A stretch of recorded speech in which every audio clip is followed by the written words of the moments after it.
It's best is to let go and have a happy time. When the bus is going over the cliff, it's going over the cliff anyway, so why not smile and have a happy time as you go over? That's my motto.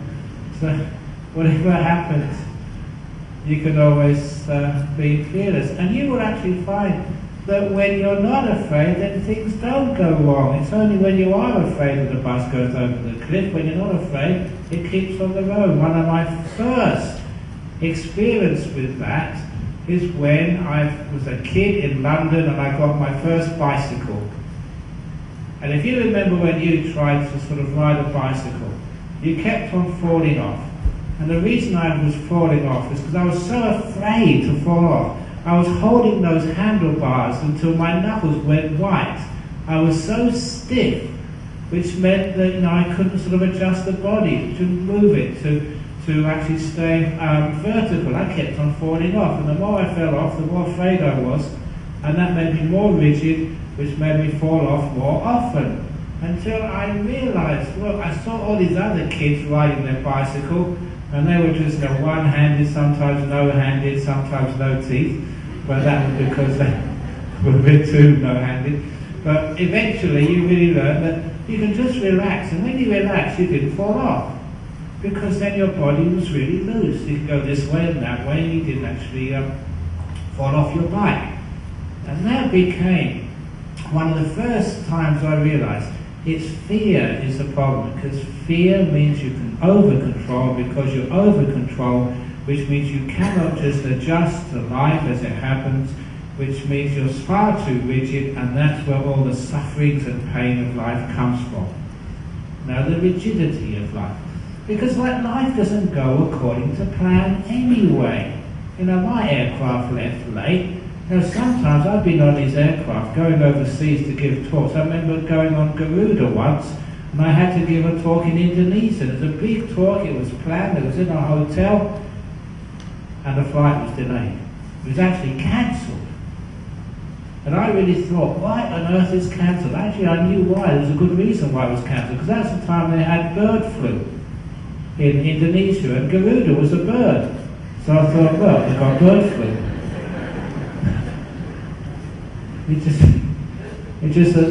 There was also that time, actually this was happened in the flight from Perth to Singapore, where the Qantas flight, I think over Exmouth I think it was, it suddenly sort of dropped very quickly, went up again and dropped again. And some people got injured. I said, what do you expect? It's a flying kangaroo. That's what kangaroos do. They go up, they go down, they go up, they go down. So that's what happens. But anyway, even when it did go wrong, it wasn't the end of the world. They arranged for the talk the next day. So what? It was actually a very good talk, because people there realised that life is uncertain. I think that's the title of my talk anyway. That life is uncertain, and instead of actually telling them about it, they experienced it, because I never turned up. So life never goes according to plan. Now look at me. I never ever thought I'd end up in this Rosalie Community Centre giving a talk as a monk. And I started off in a totally different direction. I was a theoretical physicist. I was supposed to be, finding out the secrets. Actually, I am finding out the secrets of the universe, but not with big atom smashers in laboratories. One of the things which I remember from those days, and it's one of the reasons why I gave up science, because science, like many religions, were far too dogmatic. And I remember, this was the days when graffiti was actually encouraged, because a lot of graffiti were very, very wise words. And this was written on the Cavendish Laboratory at Cambridge University. Chalked by pencil on the grey stone was written the words, "The eminence of a great scientist is measured by the length of time they stop progress in their field." The eminence of a great scientist is measured by the length of time they stop progress in their field. You understand why? Because these are the professors, these are the experts, they know everything. And when these other young researchers come along and prove they're wrong, no, it's the new researchers are wrong, because the professors, the experts, can't be wrong. And that is one of the problems with science. I remember just One of the fellows here in Sydney many years ago, he was a GP, he just graduated, and I think he went to Auckland Southwood Hospital, and he said, I don't know, maybe some of you may have been at this particular talk, it was the introductory talk to med school for all this sort of the new intake of medical students that year, and the professor was about to retire, and he opened his address welcoming the new medical students, saying 50% of what we're going to tell you or teach you in the next 4 years is wrong. Our trouble is we don't know which 50% it is. Now that was a scientist, and he wasn't afraid of saying that, because when we put science, when we put the future, even when we put Buddhism and religion in concrete and say this is it, it cannot be changed, we get dogma. Our future religion dogma is set in contract, in concrete, and it means we can't adapt, we can't change, we can't move. And you know, a lot of that is where we get control from. The fear to adapt and change and just open up to the uncertainty of life and just see what would happen. It is because people fear the future that many of them actually come to places like this. Because you fear the future, because maybe you can learn some wise strategies, learn meditation so you don't get cancers, learn how to settle your relationships so you can always keep your partner, but learn sort of magic chants so you can live to 100 years of age. Actually, I've got to be very careful with some of these Buddhist chanting. It's really weird sometimes. I've been doing this a long time. And there was an article in the local paper in Perth last week. And when I saw that article, I was very upset. Because it was an article, or maybe I better go back a little bit. About 3 or 4 years ago, one of my friends in Perth said one of his associates was opening a new shop. And he said, "You're a Buddhist monk, would you mind coming to bless my friend's shop for me?" And my trouble is, I always say yes, and I don't really actually ask what I'm supposed to be doing. And so I turned up at this shop, with all the paraphernalia, the period thread, your Sri Lankans and the swish and doing all the chanting. And I found out his shop was in a shopping centre, it was a lottery store, which sold lottery tickets. And I'm a Buddhist monk, we're not supposed to get involved in that sort of stuff. It was too late, I'd already agreed. And that is the only lottery outlet in the whole of Australia I've ever blessed. And in the newspapers last week, it was featured, I recognised it, the most successful lottery outlet in the whole of Australia. More winning tickets have been sold there than anywhere else. And you've got to be very careful. That's why, that's the sort of thing I should be very careful of, any sort of gambling. And this is actually another story. There are a few people here, Buddhists have been Buddhists a long time ago. There was a very famous nun many years ago. She passed away. She was German, but she came to Sydney. She started a monastery very close by to here. And her name was Ayya Khema. I think many of you remember her. And this was a story about her. She was teaching a meditation retreat in England. And when the meditation retreat was finished, her driver, who was also a friend, that's Anya Takto, don't know if she's here this evening, but many of you know Anya. She was driving Ayya Khema, this Australian Buddhist nun, to Heathrow Airport. And on the way they had to stop for lunch. Now those of you who've been to UK know many of the restaurants in the countryside are next to the pub. But you're not actually in the pub, you just have to go to the front of the pub and then you go sort of into the restaurant. So they went into the restaurant, and then Ayya Khema was still finishing eating, and so Anya paid the bill, and she had a few British coins left. And at the entrance of the pub they had a pokie machine. And she was just putting the coins in the slot and putting the handle, just trying to get rid of the coins, instead of taking them all the way back to Australia. And she just put in a £2 coin in the slot when the Buddhist nun walked by. And she said, Ayakema, you're a Buddhist nun, you've got all the good karma, you pull the handle.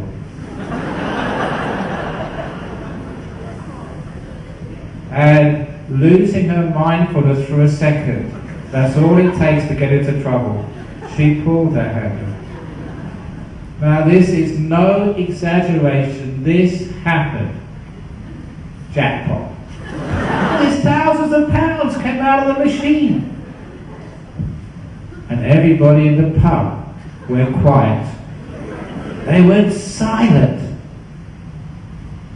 And then the bartender, the guy behind the counter, rang the bell. Ding, ding, ding, ding, ding. Because the custom, the rule was that if you won the jackpot, you had to buy a round of drinks for everybody in the pub. And so this Buddhist nun, who's not even allowed to drink, had to shout everybody in that pub, whiskey, beer, rum, whatever they wanted, she had to buy it for them. That's why we have to be very careful not to mess around with these things. But because of that, people think that these monks, we've got power. So it means that when sometimes you get so afraid, you ask the monks, or the nuns, like the monks behind me, Venerable, can you do some chanting for me? Can you sort of make sure I have a good future? Again, you're just using the monks to control your future. Sometimes people, you know that lottery store which has won so much money? They give me nothing, no commission. Really unfair. But no, because so many people want to predict the future, sometimes they go to these monks. I was in Hong Kong last month, and there's this whole street in Kowloon with all these fortune tellers, and people are lining up to get their fortune told. Why? Because we're so afraid of what might happen next. And that's one of the reasons why monks are not allowed to do that. They can't tell, well, they can tell futures, but they don't do that. It's against our rules. But one day, this man came to see my teacher, and he said, Ajahn Chah, I know you can tell my future. Read the lines on my hand, on my palm. And Ajahn Chah said, no, monks of our tradition, we can't do that. It's against our rule. But this man was very clever. He was prepared for that answer. And he said, Ajahn Chah, don't you remember the last week in your sermon, you taught us about gratitude. I've been feeding you for so many years. I've been giving donations into the box. I've been even taking you around from place to place. You talk about gratitude. This is the first time I've asked you anything. Come on, show some gratitude. That was a very clever argument. So Ajahn Chah had no choice. He said, give me your hand. And so this was the first, the one and only time the great master in Thailand read the lines on the disciple's hand. And Ajahn Chah was a great monk. He wouldn't lie. And whatever he said would happen, we all knew that must come true, because he was such a powerful meditating monk. But Ajahn Chah took such a long time, taking his hand, his finger, and just tracing the lines of this man's palm with full concentration. And every now and again Ajahn Chah would stop and say something like, ooh, that's interesting. I don't know about that. Oh, that's okay. And he was winding this guy up until the guy was so excited he couldn't wait for Ajahn Chah to finish. And eventually Ajahn Chah did finish. And the guy said, yes, yes, yes, what's my future going to be? And very slowly the master said, whatever I tell you is going to be true. Yes, I know, but tell me. Your future. Yes, yes, yes. Your future is uncertain. And Ajahn Chah wasn't wrong.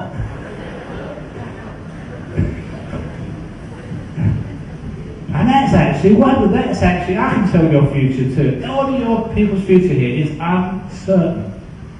You're having an election here, aren't you, soon? You know who's going to win? Uncertain.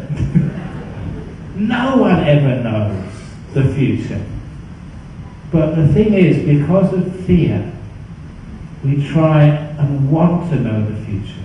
We have to predict it. Why can't we just let the future evolve and just enjoy its evolution? Rather than being so afraid, we try to control and make it happen. Because it's that fear which produces all the problems. The way where people are really afraid, sometimes that people, especially in Sydney, there's a big crime rate here in Sydney. Even my bag, I got a little bag, it's got my passport in it and ticket, and instead of leaving it in the room over there, I said, shouldn't I leave it in the room over there? And they said, oh, it's okay, we've got 2 security. And I looked at the 2 security people and I decided to bring it up here. I'm going to get in trouble for that. But people are so paranoid these days that over in Perth, this is where I come from. We have a big mining boom in West Australia. And so many people that have this fly-in, fly-out policy. They spend like 1 or 2 weeks working up north and they fly back to Perth. But then they stay maybe 1 or 2 more weeks and they fly back up again. In the height of the boom, people were flying even from Sydney and Melbourne as well. But anyway, it was this guy over in Perth, and he was a bit afraid that when he was up north in the mines, his young wife was alone in the house, and she was afraid what would happen if a burglar came in. So he decided to get a watchdog to protect his wife from burglars. So he went to the pet shop. He said, I'll need a big dog, like a big dog, Doberman or sort of something like that, to protect my wife, from burglars. And the pet shop owner said, I've just got the dog for you. So went round the back and brought out this 9-inch Pekingese. And he said, a dog like that can't protect any burglars. What have you got that dog for? And he said, this dog, sir, was from China. It was brought up in a Buddhist monastery just outside of Beijing, and it was taught karate by the monks. It's a karate dog. And you laugh. Listen, said the owner, I'll show you, I'll prove what this dog can do. And he pointed to this old sort of cardboard box, and he told the dog, karate my box. And that dog went over to that box, and within 60 seconds, that box was shredded. That was just slivers of cardboard. And the owner said to the dog, the chair, karate my chair.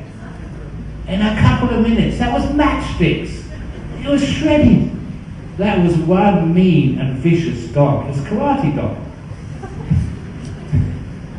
So he said, yeah, I'll take that. That'll protect my wife. So he took it home. And of course, as soon as his wife saw that, so what's that? He said, that's a new watchdog. And she started laughing like you did. And he said, well, that won't protect me from anything. It's a karate dog. And she said, karate my ass. And I won't tell you what happened next.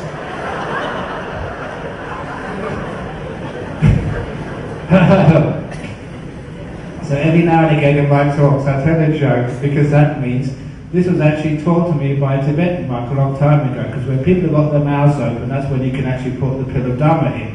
You're actually listening then. So, why are we just so afraid? Well, this is a nice story about how to react to things like burglars. I don't know if I told this last time, but I know that somebody asked me, I just came back from Sri Lanka, there's many Sri Lankans here, and they wondered how my trip to Sri Lanka went. And I told this story to your president, and also told it on TV, live TV, around the country. It's a very beautiful story. about what spirituality really is and how we can overcome fear and actually how we can have a really peaceful, wonderful life. It's the story of the monk, the abbot, who was woken up early in the morning. Did I tell this last year when I was here? Okay, good. The other monks are getting quite old. I always like teaching elderly audiences because they can't remember the joke which I told last time. So anyway, there was a monk, who is the abbot of the temple. He woke up early in the morning, about 3 o'clock. Someone was in the main meditation room. And he wondered, who that was. Was that one of the monks getting up early? And he looked around at his monks and said, no, none of them would get up that early. So he had got up himself to investigate. And when he went into the room, he found it was a burglar. There was a burglar trying to open the donation box with a knife. And as soon as the burglar saw the monk, he pointed the knife at the monk. Keep away! And the monk said, what are you doing? None of your business! And soon the monk realized what was going on. He was trying to open the donation box.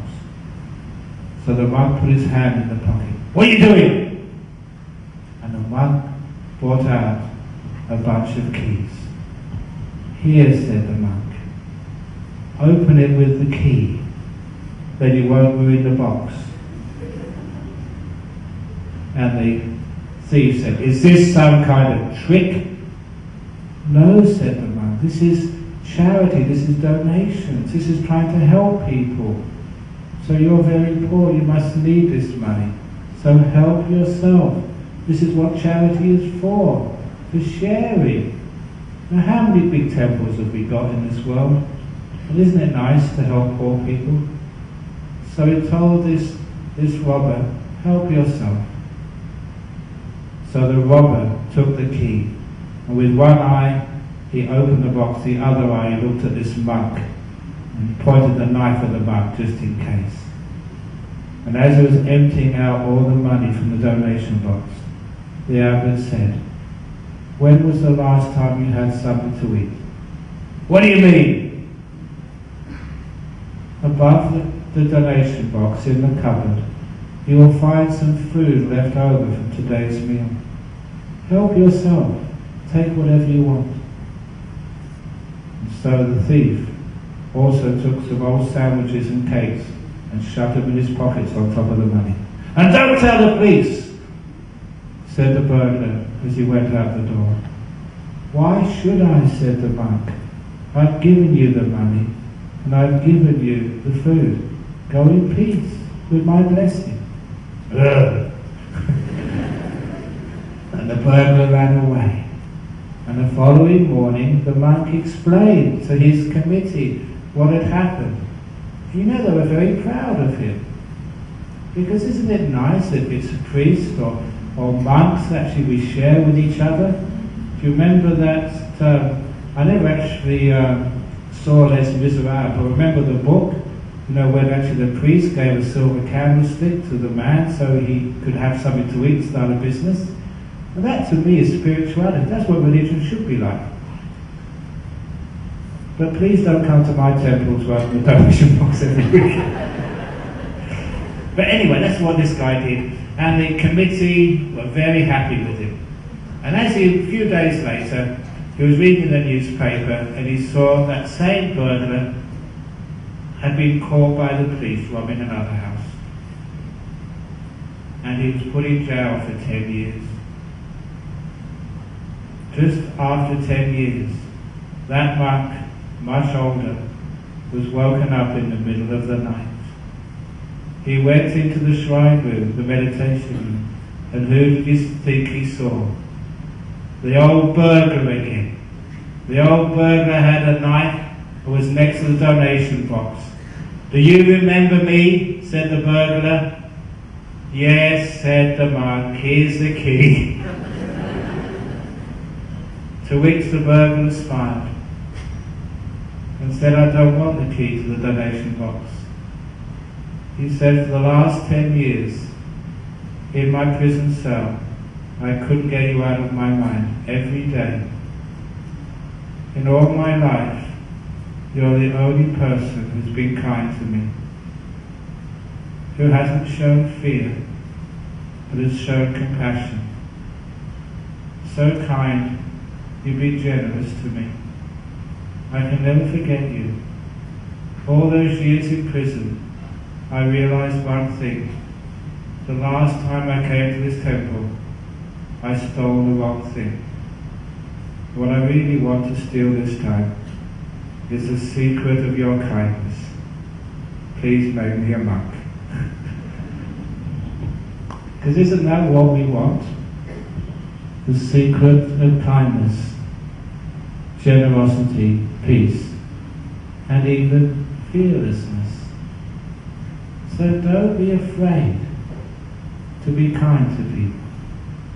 Don't be afraid to give people the benefit of the doubt.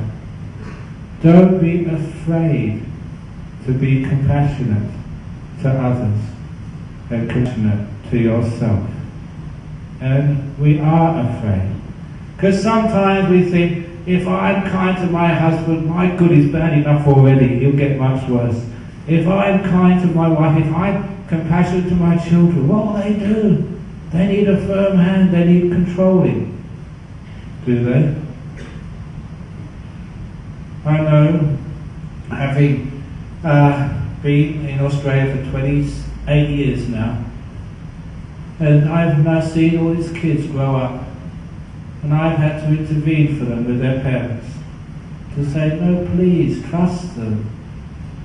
Trust them, let them take chances, let them go out, let them choose their own partner, let them choose their job or the career they want. Don't be afraid, because your lack of your fear is actually stopping them exploring their life and going where they will. And when I've given that advice, and the parents have let their children just follow their nose, follow their passions, follow wherever they go in life, the kids have always turned out amazingly wonderful children. There's one kid I remember that he wasn't good at school. His mother never told him to keep on going, keep on working at his studies. So he left school when he was about 14 or 15 or 16 or something. I don't think he ever finished the high school. But he took because he was a really good kid. He did an apprenticeship as a cook, I think down in Margaret River in the south of Western Australia. And last year in November, there's a TV program called Iron Chef. I don't know if you know Iron Chef. And apparently he's the first sort of non-professional to beat the professional chef. He did it, he won that program. And why did he do that? I know why he did that. Because his parents gave him confidence. They say, go off and try it, do whatever you feel you want to do. And that confidence, that lack of fear, that has made him to be a very, very successful person. So when you're like afraid, isn't that, say, all of you, relationships is a big part of life. If you're really afraid of what your partner might do when you're out, when you're somewhere else, you're always sort of watching over them, is that any type of relationship you like being in? If you're afraid the relationship is not going to last, and it doesn't last. If you're afraid that your partner's going to misbehave, then they do behave. Why? Because you're not trusting them. Isn't trust the most important part of any relationship? If people do let you down, as I said here last time, I do remember I gave a talk on forgiveness. People asked me that question before. In Buddhism, how many times should you forgive? And the answer is always one more time. Forgiveness is beautiful. You want to be forgiven. I want to be forgiven.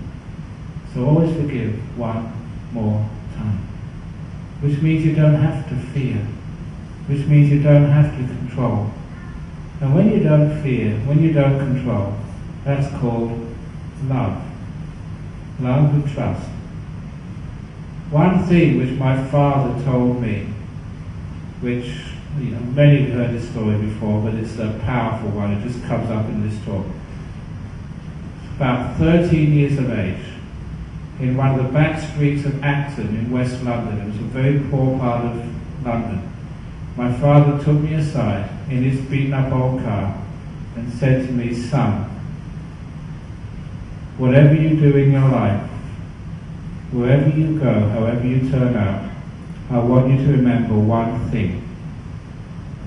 And that thing is, the door of my house will always be open to you. No matter where you go, no matter what you do or how you turn out. I'm your dad, my home is your home." And I remember I was only 13. To me, it was important. I didn't really understand it until many years later. When I became a monk and had time to contemplate, I realized that he wasn't opening the door of his house, because his house was a government-assisted apartment. He was very, very poor. What he really meant was, "Son, the door of my heart is open to you." And the most important thing was, no matter what you ever do in your life, it was unconditional love, which is the opposite of fear-based control. He said you could do anything. Wherever you go, however you turn out, I'm your father, I'll always love you, always know that, the door of my heart's always open. That's trust. That takes fearlessness. He would give me a blank check. And of course, you know when you have advice like that, how you turn out. If you can say that to your partner and mean it, then you're no longer a control freak, and you've overcome your fear, and you've started to understand what love truly means. If you can say that to your kids, look, let's take that further. If you can say that to life. Life, the door of my heart is open to you. No matter what you ever do, no matter how life turns out. Cancer, if Sri Lanka loses the next World Cup cricket match. It was a great relief when I found out that Sri Lanka versus Australia was a draw. Otherwise there'd be much disharmony in this. But isn't that wonderful? When you open the door of your life to whatever happens, it means, what are you afraid of? You can accept everything which happens in life. And you know, when you don't have a fear-based life, you know you can open the door, you can love whatever happens in life. Most of the things which go wrong in your life, which are all stress-based, based on fear, don't go wrong. I remember reading something in English literature when I was a student at university. It was some of the short stories of Edgar Allan Poe. Edgar Allan Poe was a really weird story writer. He had all this very graphic and sometimes quite sick imagination. And one of the short stories was the Mask of the Red Death. It was a little short story about the time in Europe when they had all these plagues, which really decimated many parts of Europe. I think something like 30 or 40% of the population of Europe died. I mean, that was a real big epidemic. And in this particular scene from his book, he said these like demons which were carrying this plague of the bubonic plague, or the whatever it was. Because this is how they visualized or explained these, this plague. It was like demons were coming into the cities. And he said that these demons met in a forest somewhere in Europe, and they conferred on what they had done. And one of these little devils said, "I was in Paris, I killed 10,000, which was a lot of people in those days. And someone said, in London, I killed 15,000. And in Berlin, I killed sort of 20,000. And one of the other demons said, in Madrid, I killed only 5,000, but fear killed 50,000. And I remember reading that and I thought, that guy understands that the burst plague is fear. That kills more people than any plague. The fear kills people much more than fear creates the cancers. Fear creates the diseases. Fear creates the separations in your relationships. Fear is the problem. You should all know that by now. And I know that because I know the way the mind works. I know how meditation works. From fear, you get stress. And stress makes you overreact and try and control the future, worrying about the future. And of course, you know, if you control and worry about the future, you tense up. Just like I was saying, that the bicycle, I kept on falling off when I was trying to control that bike, when I was trying to make sure I was too afraid of falling off. That was the problem. That is most of the problems with cancers and other diseases in this world. We're so afraid of getting them. We tense up, we stress out, we do get them. We're so afraid of getting the sack. We're so afraid of losing all our money. You don't need to be afraid of anything in this world. Look, if you lose your partner and you lose your money and you lose your house, brilliant, you can become a monk like me. There's always something you can do. You don't have to be afraid. Because it's fear is a big problem. And for those of you who are serious Buddhists and have done a lot of meditation, the only reason why you've never got really still and peaceful in your meditation is because you're just run by fear. You're afraid if you don't concentrate, you'll fall asleep. Or your mind will wander all over the place. Or if you don't focus on some object of meditation, you will never get enlightened. The fear is the problem. Because when you fear, you control. When you control, you get tense. That's not the way to have a peaceful, free mind.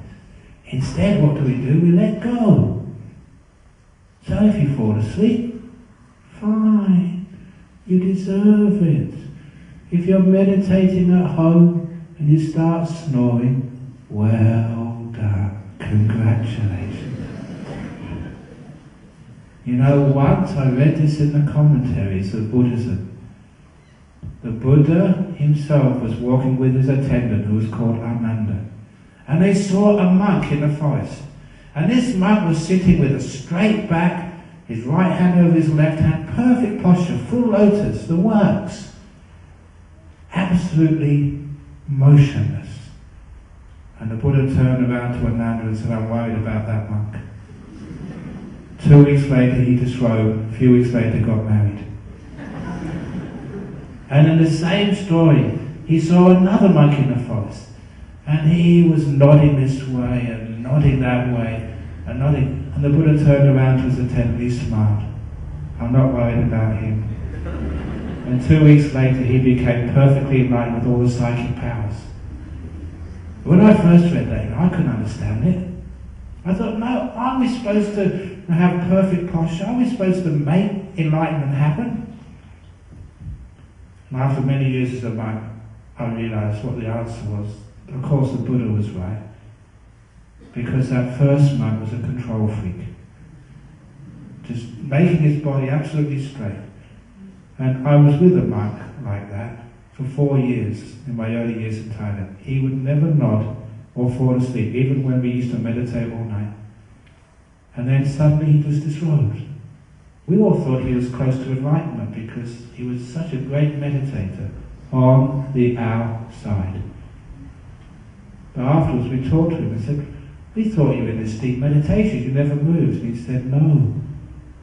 I was just so controlling, so afraid of falling asleep, so afraid of doing something wrong.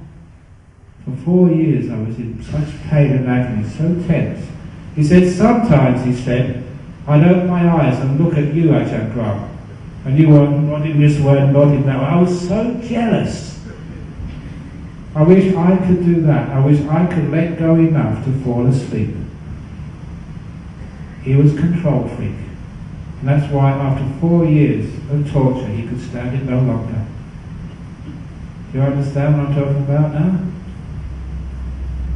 Now this is what we learn in meditation. And the meditation transfers into your life. If you try to meditate, you just can't do it. I'll give you a nice deep teaching now. This was one of those teachings by Ajahn Chah which is in no book. When I wrote my book on meditation, I forgot all about it. Because I learned this in the first year, and it was one of those teachings of a great meditation master which was absolutely crazy. It was so out of left field, off the planet, that I didn't give it a second thought until much, much later. Because this master, he said his monastery was a mango grove, he said. And the mango grove, he said, was planted by the Buddha. So this meant to me it was a simile. And he said the mangoes on this mango grove, there's so many, hundreds of thousands of them, they're so ripe and juicy. And he said, you monks these days don't need to climb the tree to get the mango. You don't need to throw a stick up to get the mango down. You don't even need to shake the tree. All you need to do is to put your hand out, and the mango will fall into it. That's all. That's crazy. I've seen mango trees. If I hold a hand out, it will take days before a mango falls, and if it does, it falls over there, never into my hand. What do you mean, you crazy monk? And of course, this was a metaphor for happiness, for freedom, for even enlightenment, certainly for the deep meditations. If you climb the meditation tree to try and make it happen, if you shake it or throw sticks up of light trying to get what you want, you never get it. It never falls. But if you open up your hand, open up your mind, your life, opening the door of your heart to this moment, then the mangoes fall right into your hand. If you try to meditate, you will never succeed. I tell people, and I'm being a very honest monk, Ajahn Brahm, I'm a famous teacher of meditation, go all over the world. I can't meditate. I put my hand up, I am a hopeless meditator. I can't do it. Because every time I try, I can't do it. But when I stop trying, when I get out of the way, when I stop shaking the mango tree, then meditation happens. That's why I say I can't meditate. I disappear, and then meditation happens. Deep meditation, powerful meditation. That's why it takes a lot of abandoning of fear. The fear that it will all go wrong if you don't keep on top of things. The fear that you will fail if you don't keep trying so hard. The fear that people will criticize you and blame you. When you let go of that fear, then things don't go wrong. They go beautifully right. You know that when I give a talk, as I said, I don't know what I'm going to talk about. But when I give talks, I have no fear. That's why they usually come out pretty well. Do you understand what I mean? As I meditate, so I talk, so I live my life. You go to the monastery where I live, there's lots of monks there. I don't control them. I trust them. I love them. I free them. But if I go around being like some dictator, then that won't be a Buddhist monastery. That'd be like some concentration camp with me as the commandant. In fact, I don't know, there's lots of people my age. Before I became a monk, when I used to watch TV, you know, one of my favourite TV shows was Hogan's Heroes. How many of you saw Hogan's Heroes? A few of you. Now my favourite character, he's my mentor, you know, was Schultz. He was like the guard. And when these American sort of prisoners of war, they went into the village to the pub to get drunk or celebrate, whatever they do, he'd always put his hand up here and say, I see nothing, I see nothing. Remember that? That's my example, my mentor for being an abbot. When I see the monks, I see nothing, I see nothing. With your kids, when they start misbehaving, you parents, put your hands in front of your eyes. I see nothing, I see nothing. Don't be such a control freak. Love your kids, and then live up to your love. Love your partner. He or she will live up to that. Love yourself, for goodness sake. Open the door of your heart to yourself. No matter how you turn out. Whatever I'm going to do, whatever I'm going to be, the door of my heart is totally open to me. So that's fearlessness. That's can't control anything anymore. That's letting things be. That's love.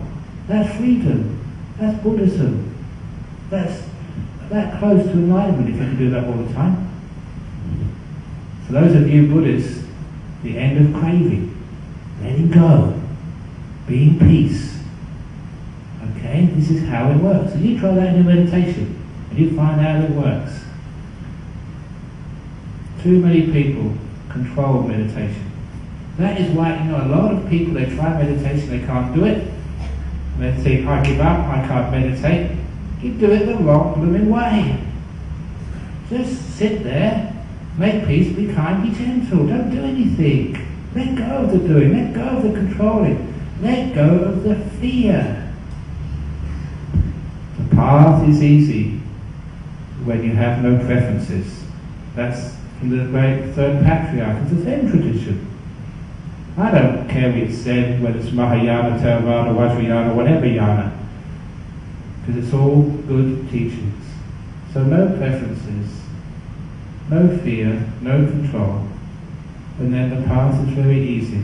The path of meditation, the path of spirituality, the path of life. Just see what happens. See just how your life evolves. And even if you can send a copy of this talk to the Sri Lankan cricket team, they're liable to hear it because they may know me, not the Australian cricket team. When they really relax, they will do far, far better. Because when they tense up, when they're afraid of what might happen, of course they never play their natural game, do they? So many people, they can actually sing so perfectly, privately in the bath. They get in public, they tense up. Fear. Why? Why do you do that? So, learning to let go of fear in these ways, by having this opposite, open the door of your heart to this moment, to yourself, whatever happens. And if you do make mistakes in life, are they really mistakes? To me that what I thought were mistakes a long time ago, now I think they're just cause for good fun and good humour.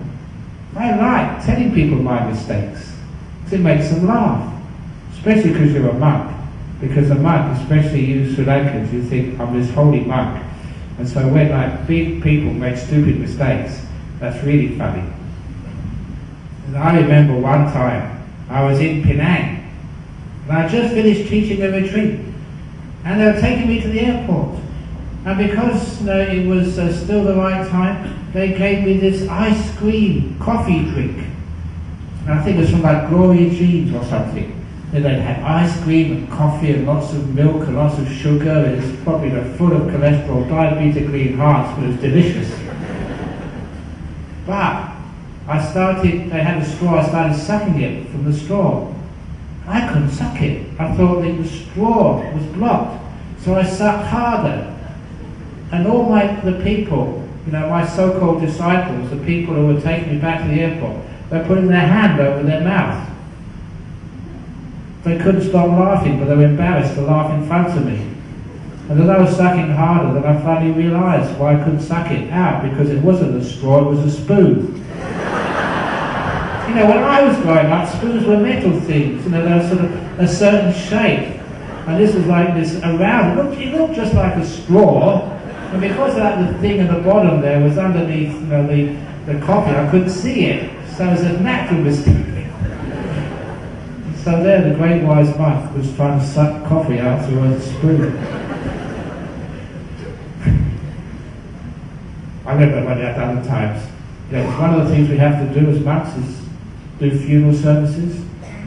And they're really somber affairs. And I remember, it's actually a Sri Lankan funeral, because the son would come to my temple, and one of his parents died. He said, "Can you please come and do the ceremony?" The parents never came to the temple, but the son did. So I said, "Sure, I'll do that for you." So I went to the funeral parlour, a bit late. That was one of the problems. So I went in there and started the service. Funerals are supposed to be very solemn. So I started, with a bit of chanting, and I said, "We've come here to pay our last respects, to the mother of my disciple over here who's passed away." Well, at that point, this old lady stood up and said, "It's not me, it's my husband." I got the wrong person who died. That was a big mistake. It was very funny. Isn't it wonderful when things go wrong? Next, when I go back on Sunday, every year we have this big Commonwealth Day service over in Perth. And actually, that time when we met the Queen, because when we had the Commonwealth Games in Melbourne, they had some big ceremonies over here in Sydney as well, and the Queen did a sort of a service over in, what's it called, the cathedral? Anglican Cathedral, saying something or others. Anyway, so Ajahn Sujato and I went to say hello to one of Ajahn Sujato's favourite people, Archbishop Jensen. And say hello to him and go, "This was the same service we do over in Perth." It's some of the interface stuff we have to do, and it's basically usually as boring as hell. It's all choreographed. This is what you're supposed to say, and then you sort of stand up and say affirmations. You have the same old sort of songs again and again. But this time, this was many years ago, because there was some really weird Christian who thought this was evil to have a Buddhist monk and an imam and a rabbi in a Christian church, somebody rang up the police and said there was a bomb in the cathedral. So during the service, the dean this policeman came in and told the dean to come over here, and he whispered in his ears, and the dean stopped the whole ceremony and said, "I'm afraid we have to evacuate the hall. There's been a bomb scare." So we all had to go out. And because that service was interrupted, and because we hadn't any other appointments, that's actually when we started talking to each other. And that was the best service ever.